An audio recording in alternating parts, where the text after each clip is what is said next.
Welcome to the captivating realm of science fiction. Don't forget to like and subscribe so you won't miss any of our exciting new stories. Enjoy the journey. John stared at the lines of code flickering on his monitor, his New York apartment illuminated by the soft blue glow. It was 2045, and the world beyond his window was nothing like the bustling metropolis it had once been.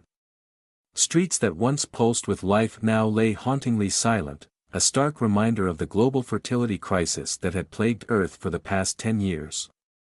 He rubbed his tired eyes and glanced at the clock. It was 2:37 a.m., another late night working on virtual reality systems for next-gen tech. At 30, with his solitary life firmly settled, John didn't mind the solitude. Navigating social interactions was a minefield he'd rather avoid. A notification pinged on his phone, another government alert about the crisis. No doubt. John ignored it, focusing instead on debugging a particularly stubborn piece of code. But suddenly, his entire apartment shook, the lights flickered, and a low, unearthly hum filled the room. His heart pounding, John stumbled to the window. The night sky was filled with brilliant light as enormous ships hovered over the city, their metallic hulls reflecting the glow from below. This wasn't some VR simulation, this was happening. John's phone buzzed incessantly as he fumbled to pick it up, hands shaking. The emergency alert read, "Attention all citizens, first contact has been made with an alien species. Remain calm and stay indoors. Further instructions will follow." John sank onto his couch. Mind racing. Aliens, real aliens, here in New York. He switched on the TV, desperate for more information. The news anchor's face was pale as she announced, "The alien fleet has confirmed they're from a planet called Zorx 9, and their leader, Supreme Matriarch Zelna, will address Earth's population." The screen shifted to reveal a tall, regal figure with deep purple skin and eyes glowing with an otherworldly light. Her voice resonated through the broadcast, powerful and commanding. "People of Earth, we come in peace. We have watched your planet struggle with fertility and population decline. The Zorian Empire offers a solution, a marriage alliance between our species. Each Earth male will be paired with 2 Zorian females. This union will ensure the survival of both our peoples." John's jaw dropped in disbelief. Was this a joke? The broadcast continued through the night, with debates among world leaders, scientific theories, and endless commentary. By dawn, a decision had been reached. Earth would accept the Zorian proposal. John's phone pinged again, this time, he had to look. The message read, "Citizen alert, you have been matched with 2 Zorian brides. Please prepare for their arrival within 24 hours. No, no, no, John muttered, pacing his apartment. This couldn't be happening. He couldn't even talk to women on Earth, let alone alien ones. For the next few hours, he alternated between frantically cleaning his apartment and spiraling into mini panic attacks. By noon, a knock at the door startled him. Bracing himself, John opened the door. Standing before him were 2 tall, purple-skinned women. One was muscular, adorned with intricate tattoos that hinted at a warrior's life. The other was more slender, with curious eyes that flitted around the room. "Greetings, Earth male," the warrior said, her voice gravelly. "I am Zorro, your first wife." The other alien stepped forward, nearly tripping as she entered. "And I am Celia, your second wife." "Oh, what fascinating living quarters you have." John froze, his mind blank. Welcome, I'm John, your husband." Zorro immediately strode past him, inspecting the apartment with narrowed eyes. "This dwelling is unsuitable for a warrior of my rank. Where is the weapons room?" John gulped.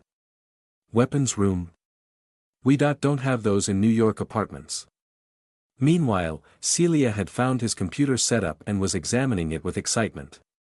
"Oh, is this your primitive Earth technology? Fascinating."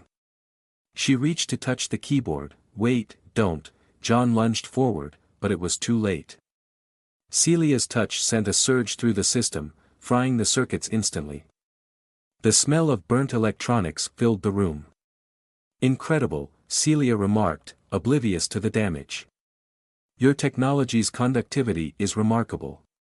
John stared at his ruined computer, months of work gone in a moment. He took a deep breath, reminding himself that this was a cultural misunderstanding. It's fine, maybe we could discuss some ground rules. Zoril had disappeared into the kitchen, emerging with John's blender in hand and a fierce look in her eyes. I found a weapon. It's primitive, but it will suffice. That's not a weapon, John explained weakly. It's for making smoothies.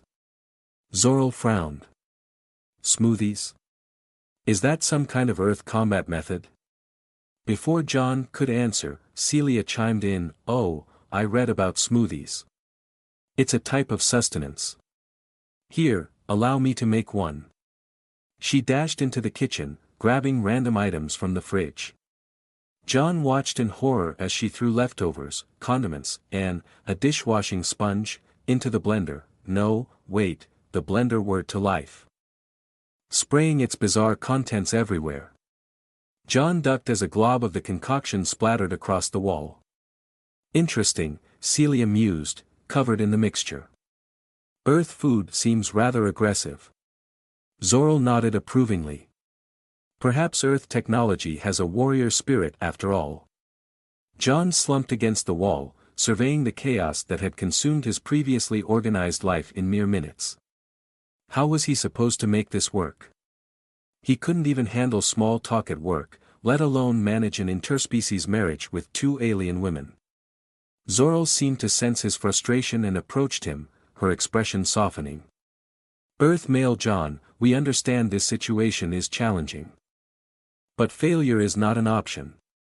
Our species and yours depend on the success of these unions. John looked up, alarmed by the seriousness in her voice. What do you mean? Celia joined them, her eyes unusually solemn. If these marriages fail, if our species can't coexist, the Zorian Empire will withdraw its support. Your planet's fertility crisis will deepen, potentially leading to humanity's extinction. The weight of her words hit John like a brick. It wasn't just about him now, the survival of humanity depended on these marriages, including his. He looked at his alien wives, truly seeing them for the first time. Zoril, strong and noble, despite her gruff demeanor. Celia, bright and curious. Even if her enthusiasm led to disaster. And himself, an introverted programmer, now facing a future beyond his wildest dreams. They were an unlikely team, but they were in this together now, for better or worse. All right, John said, straightening up. Let's start over. Welcome to Earth, welcome to New York, and welcome home. I can't promise I'll be a perfect husband, but I'll do my best. Zoril nodded approvingly. A warrior's resolve. Good. Celia clapped, beaming. Oh, this will be a fascinating cultural exchange. I have so many questions about Earth customs. For example, why do you keep waste in bowls of water? John blinked. Let's save that for later. How about we start with something simpler? Like how to use the microwave without blowing it up. Leading his new wives on a tour of the apartment, explaining appliances and dodging their well-meaning but chaotic assistants, John felt his life had forever changed. The fate of humanity now rested. The success of this bizarre marriage partially depended on John's ability to make it work. No pressure at all. John stared intently at the bubbling purple mixture in the pot, his brow furrowed in concentration. The acrid smell made his eyes water, but he refused to give up. This was his third attempt at preparing Grix Lok, a traditional Zorian dish that Zoril had been longing for. You're stirring it wrong, Zoril growled from across the kitchen. It has to be done clockwise, with the strength of a warrior in his final battle. Grimacing, John put more effort into his stirring. Zoril stomped over, her powerful frame looming over him. She seized the spoon, nearly wrenching his arm from its socket as she demonstrated the correct technique. Like this, Earth male. The contents of the pot sloshed dangerously close to the edge, and John winced, imagining the corrosive liquid damaging his countertop. "Got it, thanks, Zorro." From the living room, Celia's voice echoed, "John, I believe I've figured out what this mysterious Earth device does." John's heart sank. The last time Celia had deciphered something, it had led to a small fire and an irate neighbor. He rushed to the living room, leaving Zorro to manage the Grix lock. Celia stood proudly by the entertainment center, holding John's hair dryer. "Observe. I've determined this is a primitive weapon meant to disorient foes with blasts of hot air and noise." Before John could intervene, Celia aimed the dryer at a potted plant and switched it on at full power. The plant's leaves whipped about in the artificial wind, and soil sprayed across the room. "Fascinating," Celia exclaimed over the roar of the dryer. "The destructive capabilities of such rudimentary technology are impressive." John lunged forward, unplugging the dryer. "It's not a weapon," he explained for what felt like the 100th time that week. "It's for drying hair after a shower." Celia's eyes widened with excitement. "Oh, a hygiene tool. How clever." "The multifunctionality of Earth devices always amazes me." A crash from the kitchen interrupted John's response. He hurried back to find Zorro standing over the remains of the Grix lock pot. Purple goo oozing across the floor. "This Earth cookware is utterly pathetic," Zorro declared. "It couldn't withstand the strength needed for proper Grix lock preparation." John closed his eyes, counting to 10. When he opened them, both of his alien wives were staring at him expectantly. "Okay," he said, forcing a smile. "How about we go out for dinner instead? There's a new fusion restaurant downtown that might have something similar to Zorian cuisine." As they walked through the streets of New York, John couldn't help but notice the stares and whispers directed at them. Some people looked curious, others fearful, and a few downright hostile. A group of protesters stood on a street corner, holding signs that read, "Earth for humans," and "Aliens go home." Zorro bristled at the sight, her hand instinctively reaching for a weapon that wasn't there. These weaklings dare to challenge the Zorian Empire? Maybe they need a demonstration of our superior strength. Quickly, John stepped between Zorro and the protesters. "No demonstrations necessary. Let's just keep walking." Celia, oblivious to the tension, was captivated by a street performer doing magic tricks. "John, this Earth male appears to have mastered matter manipulation. Is this a common skill among your species?" As John attempted to explain the concept of illusions to Celia, he spotted a familiar face across the street. His heart sank as he recognized Tom, a colleague from work. Tom's eyes widened in recognition, then narrowed as he took in John's alien companions. He quickly looked away, hurrying down the street without acknowledging John. The rejection hurt more than John wanted to admit. He had already been feeling isolated at work, with colleagues giving him a wide berth and conversations falling silent when he entered the room. This overt snub from someone he had considered a friend drove home just how much his life had changed. At the restaurant, John found himself caught between Zorro's disdain for weak Earth food and Celia's enthusiastic sampling of every dish on the menu. He was so focused on maintaining peace that he almost missed the way Zorro's eyes softened when she thought no one was looking. Or how Celia's random facts about Earth cuisine were starting to make sense. As the weeks went by, John settled into a strange new routine. Mornings were spent mediating disputes over bathroom time, Zorro's warrior hygiene rituals clashing with Celia's scientific experiments on Earth toiletries. Evenings were filled with a crash course in Zorian culture, from learning their complex language to participating in bizarre rituals that John still didn't fully understand. Despite the chaos, John found himself growing fond of his alien wives. Zorro's fierce loyalty and unexpected moments of tenderness touched him, while Celia's endless curiosity and enthusiasm for all things Earth-related were infectious. But as John grew closer to both women, a new tension began to surface. He noticed Zorro's scowl deepening whenever he spent too much time explaining Earth concepts to Celia, and Celia's usually cheerful demeanor would dampen when John and Zorro bonded over combat simulations in virtual reality. The situation escalated during a crucial diplomatic reception hosted by the Zorian embassy. Desperate to make a good impression and keep both wives happy, John found himself darting between Zoril and Celia, trying to meet their vastly different needs. "John," Celia called, waving him over to a group of Earth scientists. "You must explain to them the intricacies of your virtual reality systems." Before John could respond, Zoril's voice boomed from across the room. "Earth male, your presence is required to demonstrate the strength of our union to the Zorian generals." John's head swiveled between his wives, panic rising in his chest. In his haste to please them both, he backed up without looking, right into Supreme Matriarch Zelna. The room fell silent as John stumbled, accidentally knocking the ceremonial headdress from Zelna's head. It clattered to the floor, the sound echoing in the stunned quiet. Zelna's eyes flashed with anger. "Is this how Earth shows respect to its saviors?" she hissed. "Perhaps we were mistaken about the viability of this alliance." John froze, acutely aware that he might have just jeopardized the entire future of Earth-Zork's relations. He opened his mouth, but no words came out. To his surprise, it was Zoril who stepped forward. "Supreme Matriarch," she said, her voice filled with a respect John had never heard before. "My Earth husband meant no disrespect. He was simply overwhelmed by the honor of your presence," Celia chimed in, her usual exuberance tempered with diplomacy. "Indeed, Matriarch. John has been diligently studying our customs. His clumsiness is merely a sign of his eagerness to learn and adapt." John held his breath as Zelna considered their words.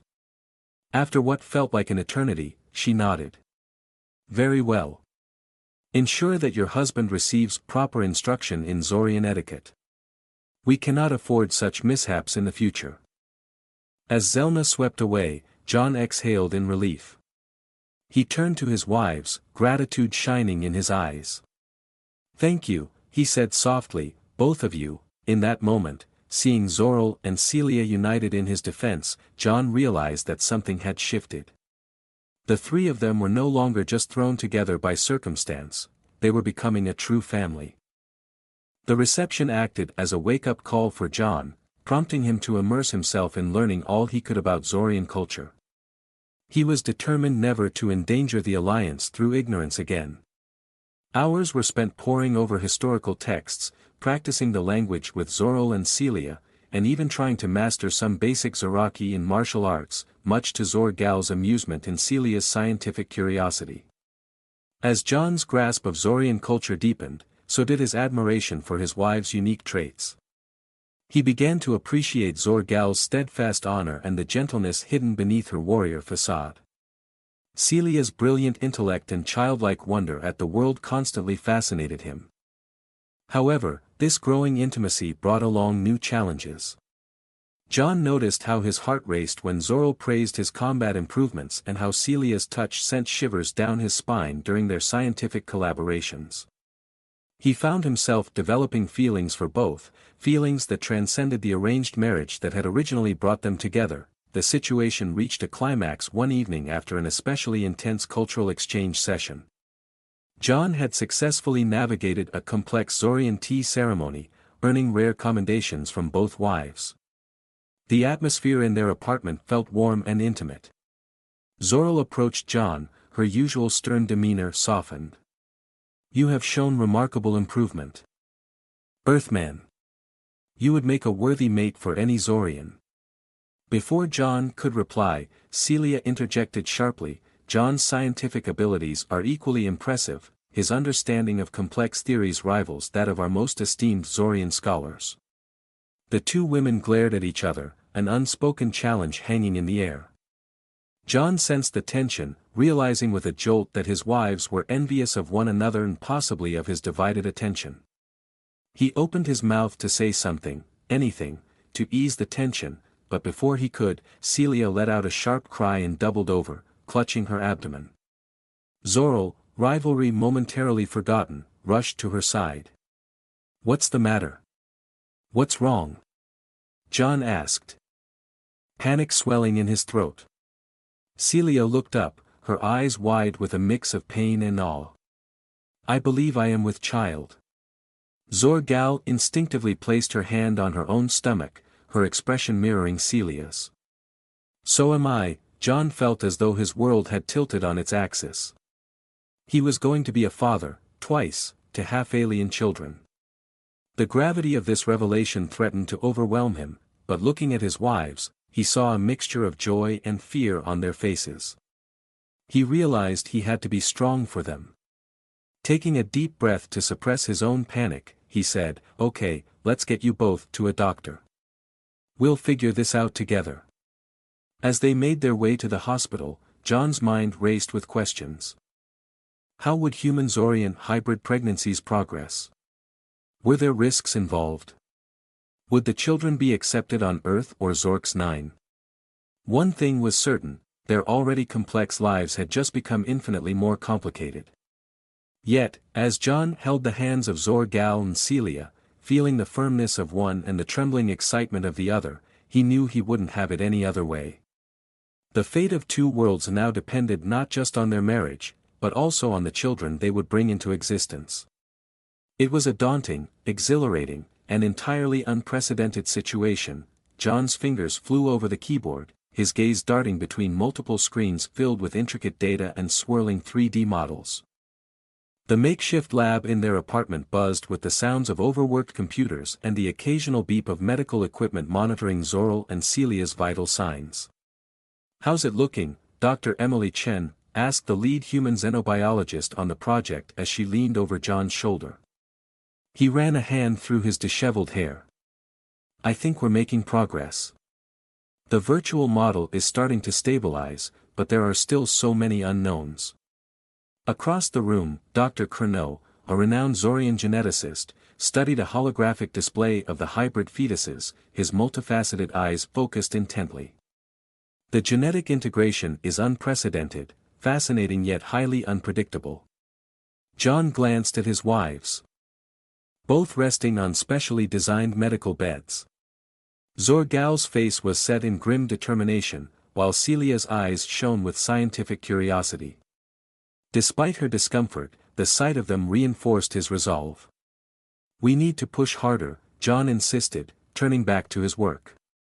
There must be a way to ensure safe deliveries for both mothers and children. Days blurred into weeks as John dedicated himself to the project. He barely slept, subsisting on coffee and nutrition bars. His world contracted to lines of code and virtual simulations, each small breakthrough bringing a mix of hope and new challenges. One particularly frustrating night, John slammed his fist on the desk, startling the team of scientists around him. "It's not enough," he growled. "We're missing something crucial." Zor-Gal's strong voice cut through his frustration. She had risen from her bed, moving with difficulty to stand behind him. "You fight this battle with honor, but a true warrior knows when to step back and reassess." Celia chimed in, her voice weaker but equally resolute.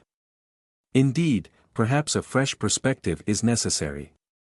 Have you considered incorporating the quantum entanglement principles we discussed last week?" With a weary mind gradually processing their words, he shifted his gaze from Zorro to Sheila. They were not just his wives, they were two brilliant individuals, each bringing unique perspectives to the table. "You're right," he conceded, a fresh idea taking shape. "Both of you. We've been so focused on the individual physiologies that we haven't fully examined how they interact on a quantum level." Energized by this realization, John began to weave Zor-Gal's strategic insights together with Sheila's theoretical expertise into their model. The team worked diligently, and slowly but surely, the virtual simulation began to stabilize as the pregnancies progressed, yet, a new challenge arose. The rivalry between Zorro and Sheila, which had been temporarily set aside due to their shared condition, reignited with renewed fervor. "My child will be the first to arrive, fitting for the offspring of a warrior," Zorro declared one morning, her hand protectively resting on her round belly. Sheila scoffed as she adjusted the sensors attached to her abdomen. "Unlikely.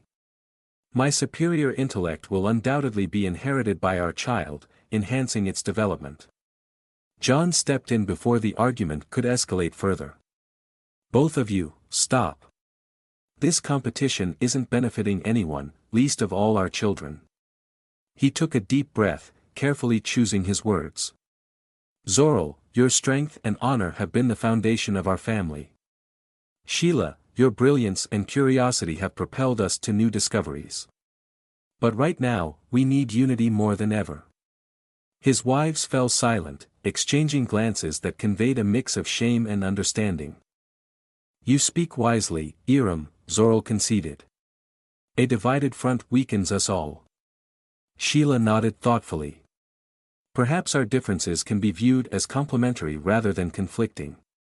John felt a flicker of hope. It wasn't a complete resolution, but it was a start. As the due date neared, tensions rose. The virtual model had prepared them well, yet countless unknowns remained. It felt as if the entire world was holding its breath, waiting to see if this unprecedented union would yield viable offspring. Labor began suddenly in the middle of the night. John was jolted awake by Zor-Gal's strong grip on his arm. It's time, she growled through clenched teeth. Before he could fully grasp her words, Sheila gasped from the other side. Oh my, it seems I am also experiencing contractions. What followed was a whirlwind of activity. The apartment transformed into a makeshift delivery room, with Dr. Chen and Dr. Kuno leading a team of human and Zorian medical professionals. John found himself at the center of the organized chaos, relaying information from the virtual model to the medical team while supporting both of his wives. The hybrid physiology is causing complications, Dr. Chen announced, her voice tense. We need to stabilize their metabolic rates or we risk losing both mothers and their children. John's heart raced as he accessed the relevant data on his tablet. According to the model, we need to introduce a precise combination of human and Zorian hormones, but the dosage is critical. Too much or too little could lead to catastrophe. Dr. Kuno's appendages worked swiftly over a complex medical apparatus. Implementing now. Zorro, Sheila, you must synchronize your breathing patterns for maximum efficiency. John watched in awe as his wives, despite their pain and fear, locked eyes and began breathing in unison. In that moment, all rivalry was forgotten. They were united in the most primal of struggles, bringing new life into the universe. Hours drifted by in a haze of medical jargon, beeping monitors, and the determined sounds of Zorro and Sheila's efforts. John's world narrowed to the steady rhythm of his wives' breathing and the continuous stream of data on his screens. Just when it seemed the ordeal would never end, a new sound pierced the air, the cry of a newborn. But not just one cry, two distinct wails, one slightly higher in pitch than the other, filled the room. They're here, John whispered, his voice thick with emotion. They're both here. Dr. Chen and Dr. Kuno moved quickly, cleaning and examining the infants before placing them in their mother's arms. John stood frozen, absorbing the sight of his new family. The children were a perfect blend of human and Zorian traits. One had Zor-Gal's robust build and John's dark hair, while the other had Sheila's inquisitive eyes and a shimmer of purple on its skin. They're beautiful, Sheila murmured, her scientific detachment melting away as she cradled her child. Zorro, typically stoic, had tears glistening in her eyes. They will bring honor to both our worlds, she declared, her voice thick with emotion. John moved to embrace his wives and children, overwhelmed by a love he had never thought possible. Holding them close, he realized that this moment was larger than their family. It symbolized hope for two species, a bridge between worlds. News of the successful birth spread like wildfire. Within hours, it seemed the entire planet, indeed, 2 planets, were celebrating.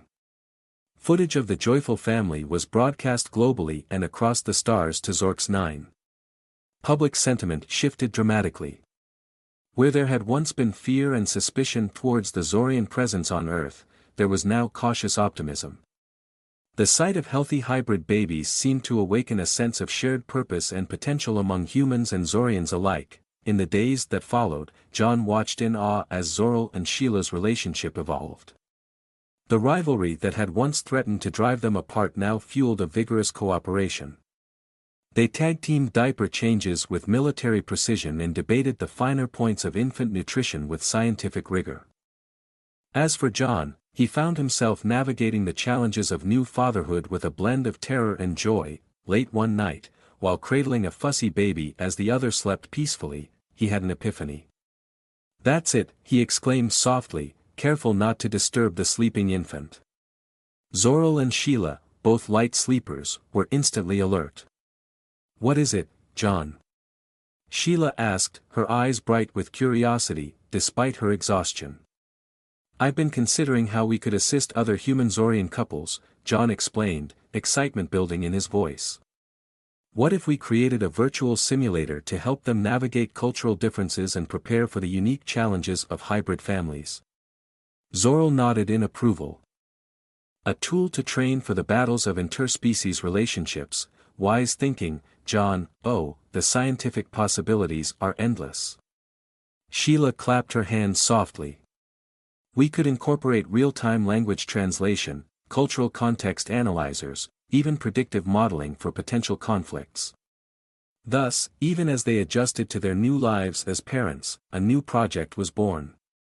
John dedicated himself to programming, while Zoril and Sheila contributed their unique perspectives and insights. 1 year later, John stood before a mixed audience of humans and Zorians, preparing to unveil the interspecies harmony simulator.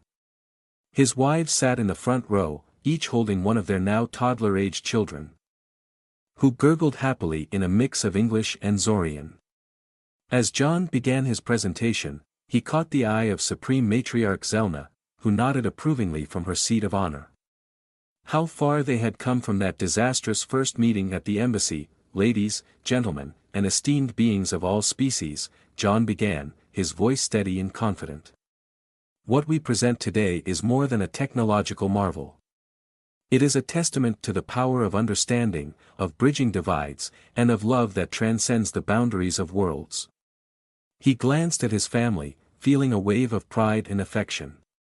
Zor-Gal, once a fierce warrior, expertly balanced a squirming toddler while maintaining perfect posture.